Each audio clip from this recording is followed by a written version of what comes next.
আলহামদুলিল্লাহি রব্বিল আলামিন ওয়াসসালাতু ওয়াসসালামু আলা খাতামিন নাবিয়্যিন আম্মা বা'দ ফাআউযু বিল্লাহি মিনাশ শাইতানির রাজীম বিসমিল্লাহির রহমানির রহিম আসসালাতু ওয়াসসালামু আলাইকা ইয়া রাসূলুল্লাহ ওয়া আলা আলিকা ওয়া আসহাবিকা ইয়া হাবিবাল্লাহ আসসালাতু ওয়াসসালামু আলাইকা ইয়া নবিয়াল্লাহ ওয়া আলা আলিকা ওয়া আসহাবিকা ইয়া নূরাল্লাহ। আল্লাহ কারীমের আখিরি নবী সাল্লাল্লাহু আলাইহি ওয়াসাল্লামের ফরমান, মুসলমান যতক্ষণ পর্যন্ত আমার প্রতি দুরূদ পাঠ করতে থাকে ফিরিশতারা তার প্রতি রহমত প্রেরণ করতে থাকে।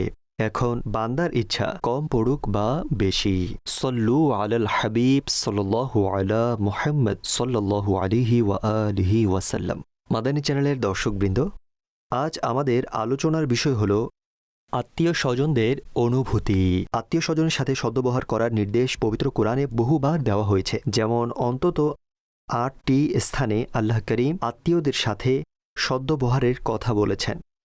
এর দ্বারা বোঝা যায় আত্মীয়দের সাথে সদ্ব্যবহার করা ইসলামে গুরুত্বপূর্ণ ভূমিকা রয়েছে। আল্লাহ করিম পবিত্র কোরআনে ইরশাদ করেন, ওয়াবিল ওয়ালিদাইনি ইহসানাও ওয়াযিল কুরবা।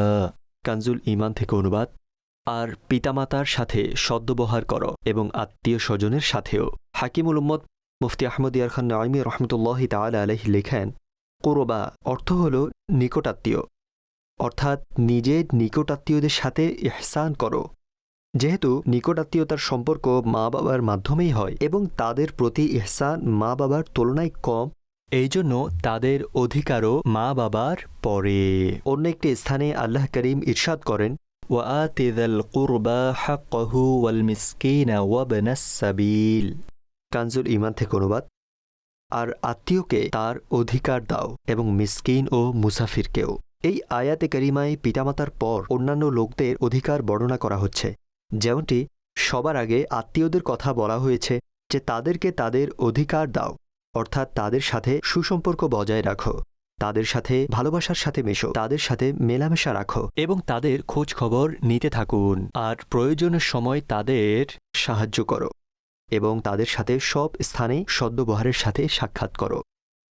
আত্মীয়দের খরচ বহন করা সম্পর্কে শরীয়তের হুকুম হল, যদি আত্মীয় মাহরামদের মধ্য থেকে হয় এবং অভাবী হয়ে পড়ে তবে তাদের খরচ বহন করা এটাও তাদের অধিকার এবং সামর্থ্যবান আত্মীয় স্বজনদের উপর আবশ্যক ও ওয়াজিব।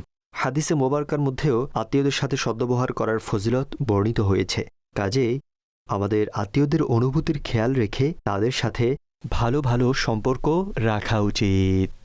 হযরত আব্দুর রহমান বিন আউফ রাদিয়াল্লাহু তাআলা আনহু থেকে বর্ণিত খাতামুন নবিয়্যিন সাল্লাল্লাহু আলাইহি ওয়া আলিহি ওয়াসাল্লাম ইরশাদ করেছেন, আল্লাহ করিম ইরশাদ করেন, আমি আল্লাহ এবং আমি রহমান। রহম অর্থাৎ আত্মীয়তাকে আমি সৃষ্টি করেছি এবং এর নাম আমি আমার নাম থেকে নির্গত করেছি। সুতরাং যে একে জোড়া লাগাবে আমি তাকে মেলাবো, আর যে একে কাটবে আমি তাকে কেটে দেব। হযরত আসিম রাদিয়াল্লাহু তাআলা আনহু থেকে বর্ণিত খাতামুন নবিয়্যিন সাল্লাল্লাহু আলাইহি ওয়া আলিহি ওয়াসাল্লাম ইরশাদ করেছেন, যার এটা পছন্দ হয় যে তার হায়াত বৃদ্ধি হোক এবং রিজিকে প্রশস্ততা আসুক, খারাপ মৃত্যু দূরীভূত হোক, সে যেন আল্লাহ পাককে ভয় করে এবং আত্মীয়দের সাথে সদ্ব্যবহার করে। মাদানী চ্যানেলের দর্শকবৃন্দ, আত্মীয়দের অনুভূতির খেয়াল রাখতে গিয়ে সম্পর্ক ছিন্ন করা থেকে বাঁচা উচিত। হযরত আমাশ রহমতুল্লাহি তাআলা আলাইহি থেকে বর্ণিত, হযরত সাইয়্যিদুনা আব্দুল্লাহ ইবনে মাসউদ রাদিয়াল্লাহু তাআলা আনহু একবার সকালবেলায় মজলিসে বসেছিলেন। তিনি বললেন, আমি কাতায় রাহেম অর্থাৎ আত্মীয়তার সম্পর্ক ছিন্নকারীকে আল্লাহর শপথ দিচ্ছি সে যেন এখান থেকে উঠে যায়, যাতে আমরা আল্লাহ করিমের কাছে মাগফিরাতের দোয়া করতে পারি।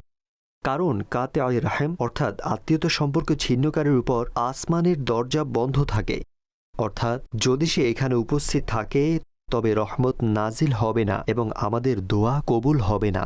এর থেকে ওইসব লোকদের শিক্ষা নেওয়া উচিত যারা কথায় কথায় আত্মীয়তার সম্পর্ক কেটে দেয়। মনে রাখবেন, যে জাতিতে আত্মীয়তার সম্পর্ক ছিন্নকারী থাকে সেই জাতির উপর যেমনিভাবে আসমানের দরজা বন্ধ হয়, অনুরূপভাবে দোয়াও কবুল হয় না, সেখানে আল্লাহর রহমতও নাজিল হয় না। যেমনটি হযরতে সাইয়্যিদুনা আবু হুরায়রা রাদিয়াল্লাহু তাআলা আনহু একবার খাতামুন নবিয়্যিন সাল্লাল্লাহু আলাইহি ওয়া আলিহি ওয়াসাল্লামের হাদিস শরীফ বয়ান করছিলেন। এমন সময় তিনি বললেন, প্রত্যেক কাতিয়ে রাহেম অর্থাৎ আত্মীয়তার সম্পর্ক ছিন্নকারী আমাদের মাহফিল থেকে উঠে যাক এক যুবক উঠে তার ফুপুর কাছে চলে গেল, যার সাথে তার বহু বছরের পুরনো ঝগড়া ছিল।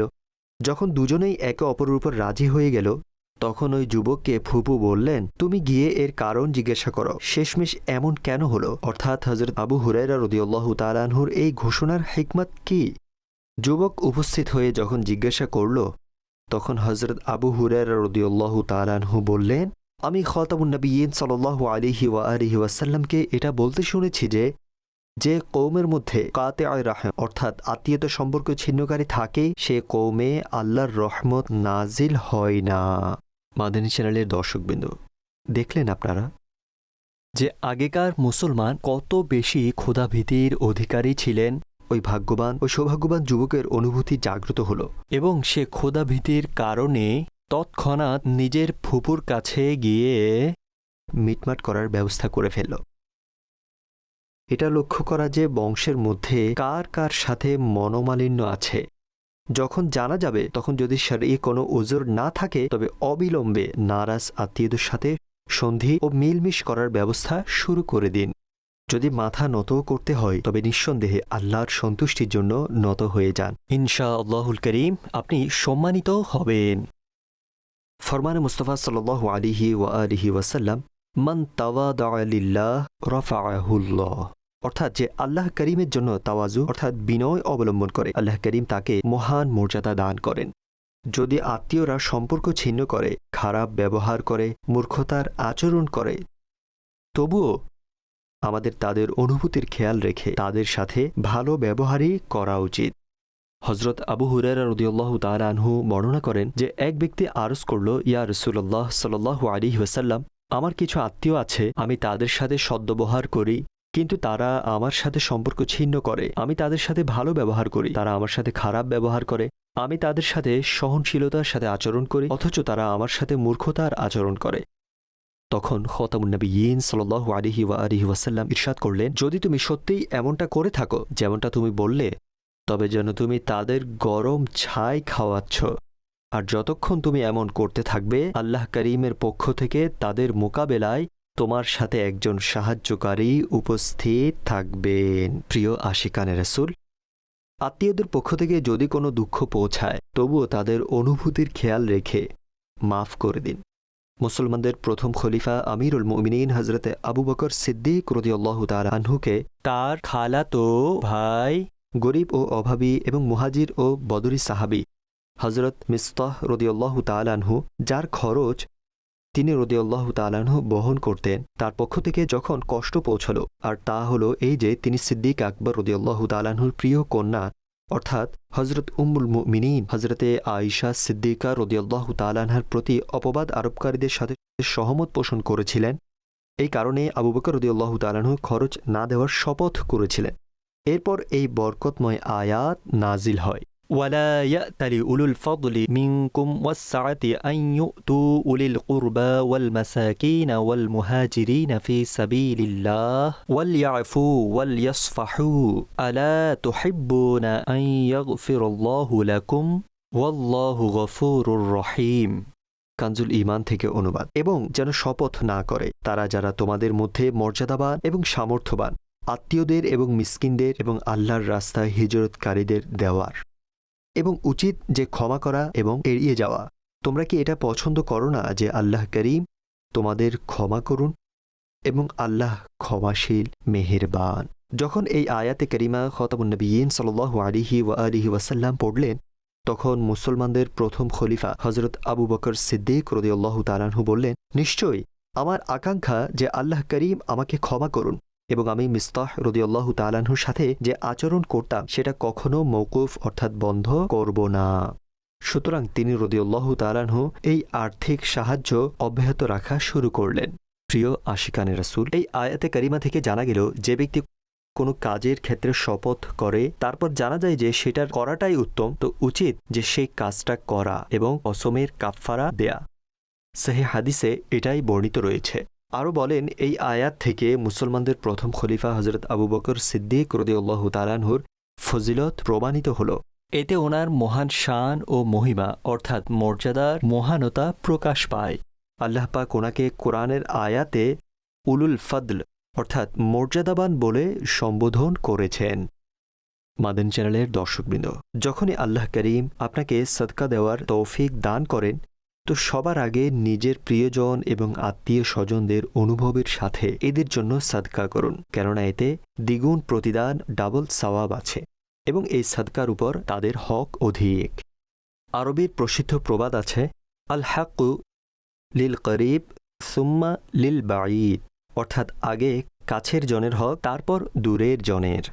সদকা ছাড়াও আত্মীয়তার সম্পর্ক বজায় রাখার নিয়তে নিজের আত্মীয়দের উপর খরচ করার অভ্যাস গড়ুন, কেননা এতে পরিবারগুলোর মধ্যে ভালোবাসা বৃদ্ধি পায় এবং একতা ও সম্প্রীতির পরিবেশ তৈরি হয়। যেমনটি আল্লাহ করিমের আখিরি নবী সাল্লাল্লাহু আলাইহি ওয়া আলিহি ওয়াসাল্লাম ইরশাদ করেছেন, হে উম্মতে মুহাম্মাদী, সেই পবিত্র সত্তার শপথ যিনি আমাকে হকের সাথে পাঠিয়েছেন, আল্লাহ করিম কিয়ামতের দিন সেই ব্যক্তির সদকা কবুল করবেন না যার আত্মীয় স্বজন তার সদকার মুখাপেক্ষী হয় আর সে সদকা অন্য লোকদের দিকে ঘুরিয়ে দেয়। সেই পবিত্র সত্তার শপথ যার কুদরতি হাতে আমার প্রাণ, আল্লাহ করিম কিয়ামতের দিন তার উপর রহমতের দৃষ্টি দেবেন না। সর্বশেষ নবী সাল্লাল্লাহু আলাইহি ওয়া আলিহি ওয়াসাল্লাম ইরশাদ করেছেন, আত্মীয়কে সদকা দেওয়ার দুটি সওয়াব আছে, একটি সদকা করার এবং একটি হলো আত্মীয়তা রক্ষা করার। খতামুন নবিয়্যিন সাল্লাল্লাহু আলাইহি ওয়া আলিহি ওয়াসাল্লাম ইরশাদ করেছেন, সবচেয়ে উত্তম সদকা দূরত্ব অবলম্বনকারী বিরোধী আত্মীয় স্বজনদের জন্য সদকা করা। মাদানী চ্যানেলের দর্শকবৃন্দ, যখন কোনো আত্মীয় অভাব বা কোনো প্রয়োজনের কারণে কিছু চায় এবং বান্দা তার সাহায্য করতে সক্ষম হয় তো তার উচিত যে এর অনুভব করে নিজের সামর্থ্য অনুযায়ী অবশ্যই তার সাহায্য করা। কৃপণতা প্রকাশ করে তাকে শরীক কারণ ছাড়া কখনোই খালি হাতে না ফেরানো। হাদিস শরীফের কঠোর নিন্দা বর্ণনা করা হয়েছে, যেমনটি খতাবুন নবিয়্যিন সাল্লাল্লাহু আলাইহি ওয়াসাল্লাম ইরশাদ করেছেন, যে ব্যক্তি তার কোনো নিকটাত্মীয়ের কাছে এসে তার প্রয়োজনাতিরিক্ত ওই জিনিস চায় যা আল্লাহ তাকে দিয়েছেন কিন্তু সে কৃপণতা করে, তবে আল্লাহ করিম জাহান্নাম থেকে একটি সাপ বের করবেন যার নাম হবে সুজা। সে মুখ থেকে জিহ্বা বের করবে, তারপর সেটি ওই ব্যক্তির গলায় বেড়ি হয়ে যাবে। প্রিয় আশিকানে রাসূল, আসুন বাহারে শরিয়ত থেকে সুসম্পর্ক সম্পর্কে কিছু শুনি। হাদিসে সাধারণভাবে কোনো শর্ত আরোপ ছাড়াই আত্মীয়দের সাথে সিলা রাহমি সুসম্পর্ক বজায় রাখার হুকুম এসেছে। কোরআনে পাকে সাধারণভাবে অর্থাৎ শর্তহীনভাবে যাবিল কুরবা অর্থাৎ নিকটাত্মীয় বলা হয়েছে, তবে এটা অবশ্যই ঠিক যে সম্পর্কের ক্ষেত্রে বিভিন্ন মর্যাদা রয়েছে। অনুরূপভাবে সিলা রাহমি আত্মীয়দের সাথে সদ্ব্যবহারের ক্ষেত্রেও মর্যাদার পার্থক্য থাকে। পিতামাতার মর্যাদা সবার উপরে, এরপর মাহরাম আত্মীয় অর্থাৎ ওই আত্মীয় যাদের সাথে রক্তের সম্পর্কের কারণে বিবাহ চিরতরের জন্য হারাম, এরপর বাকি আত্মীয় স্বজনদের জন্য আলা কদরে মারাতিব অর্থাৎ তাদের নৈকট্যের ক্রম অনুসারে। সিলা রাহম অর্থাৎ আত্মীয়তা সম্পর্ক রক্ষার বিভিন্ন ধরন রয়েছে, তাদের হাদিয়া ও উপহার দেওয়া, আর যদি কোনো কাজে তাদের ইয়ানাত অর্থাৎ সাহায্যের প্রয়োজন হয় তবে সেই কাজে তাদের সাহায্য করা, তাদের সালাম দেওয়া, তাদের সাথে দেখা করতে যাওয়া, তাদের কাছে উঠা বসা করা, তাদের সাথে কথাবার্তা বলা, তাদের সাথে নম্রতা ও দয়ার সাথে আচরণ করা। যদি এই ব্যক্তি বহির্বিশ্বে দেশের বাইরে থাকে তবে যে কোনো উপায়ে আত্মীয়দের সাথে যোগাযোগ রক্ষা করবে, তাদের সাথে ফোনের মাধ্যমে যোগাযোগ অব্যাহত রাখবে যাতে সম্পর্কহীনতা তৈরি না হয়, আর সম্ভব হলে দেশে আসবে এবং আত্মীয়দের সাথে সম্পর্ক তাজা করে নেবে, অর্থাৎ তাদের কাছে গিয়ে তাদের সাথে সাক্ষাৎ করবে। এমনটা করলে ভালোবাসা বৃদ্ধি পাবে। এবং এই ব্যক্তি দেশের বাইরে আছে এবং পিতামাতা তাকে ডাকেন তবে তাকে আসতেই হবে, বরং ফোন বা ইন্টারনেটের মাধ্যমে যোগাযোগ করা যথেষ্ট হবে না।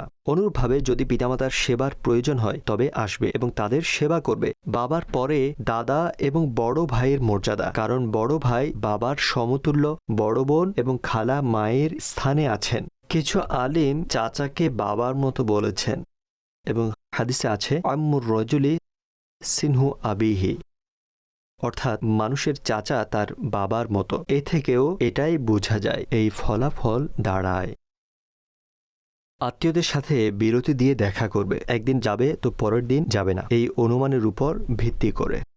কারণ এতে ভালোবাসা ও মোহাব্বত বেশি হয়। যখন প্রয়োজন পেশ করে তবে তার প্রয়োজন পূরণ করবে। ফিরিয়ে দেওয়া কাতআয়ে রাহমি, সম্পর্ক ছিন্ন করা।